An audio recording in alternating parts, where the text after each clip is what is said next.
Stop! Si vous cherchez des rendements locatifs classiques de 3 ou 4%, passez votre chemin.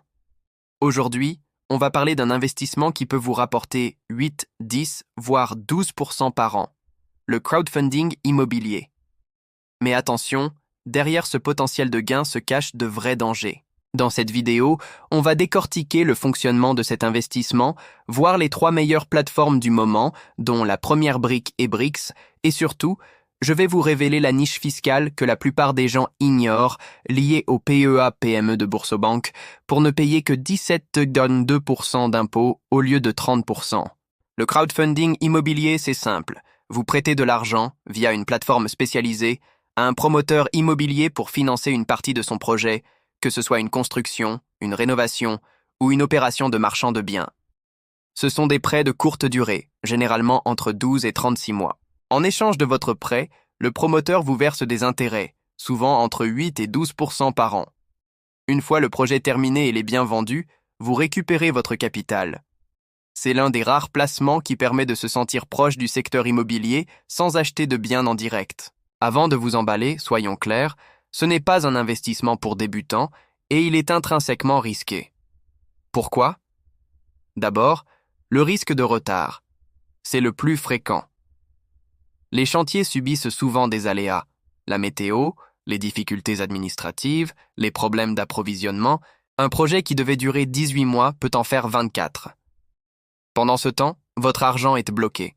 Ensuite, il y a le risque de défaut. C'est le scénario noir. Si le promoteur fait faillite, ou si le projet ne se vend pas, vous risquez de perdre tout ou partie de votre capital. Les plateformes mettent en place des garanties comme une hypothèque, mais elles n'offrent jamais une sécurité à 100%. Enfin, le manque de liquidité. Votre argent est bloqué pour la durée du prêt.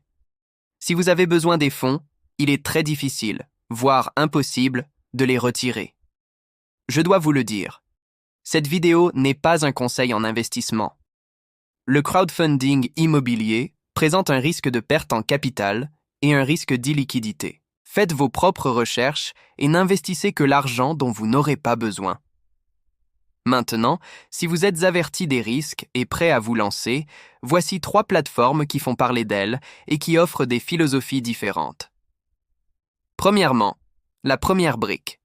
C'est l'une des stars montantes. Leur atout? L'accessibilité. Le ticket d'entrée est souvent très bas, parfois seulement 1 euro symbolique, ce qui permet de se diversifier sur un grand nombre de projets sans mobiliser beaucoup de capital. C'est idéal pour débuter et tester. Deuxièmement, Brix. Cette plateforme se positionne différemment. Elle propose d'investir sous forme de tokens dans des projets immobiliers, offrant parfois des rendements plus élevés, mais nécessitant une bonne compréhension de leur modèle spécifique. Elle mise beaucoup sur l'aspect communautaire. Pour compléter, on peut citer Risers. Elle est souvent reconnue pour la qualité et la taille de ses projets, s'adressant parfois à un public d'investisseurs un peu plus aguerris et avec des tickets d'entrée plus importants. Voici la partie que vous attendiez, et c'est là que L, investisseur averti, fait la différence. L'optimisation fiscale pour transformer vos 10% de rendement brut en un rendement net beaucoup plus intéressant. Normalement, vos intérêts sont soumis à la flat tax de 30%. C'est-à-dire 12,8% d'impôts sur le revenu et 17,2% de prélèvements sociaux. Mais, certaines plateformes de crowdfunding sont éligibles au PEA-PME, le plan d'épargne en actions destiné aux PME. L'avantage énorme du PEA-PME, c'est que si vous détenez vos titres plus de 5 ans, la partie impôt sur le revenu de 12,8% est totalement exonérée. Le résultat? Vous ne payez plus que les 17,2% de prélèvements sociaux. C'est une économie d'impôts énorme. Pour ouvrir et gérer un PEA-PME, des banques en ligne comme Boursobank offrent souvent un service simple et des frais réduits, idéal pour ce type d'enveloppe. C'est un outil puissant, mais il faut être patient et bien choisir sa plateforme et ses projets.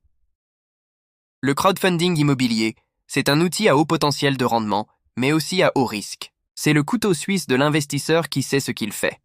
Pour récapituler, les risques à retenir sont le retard et le défaut, avec une perte en capital possible.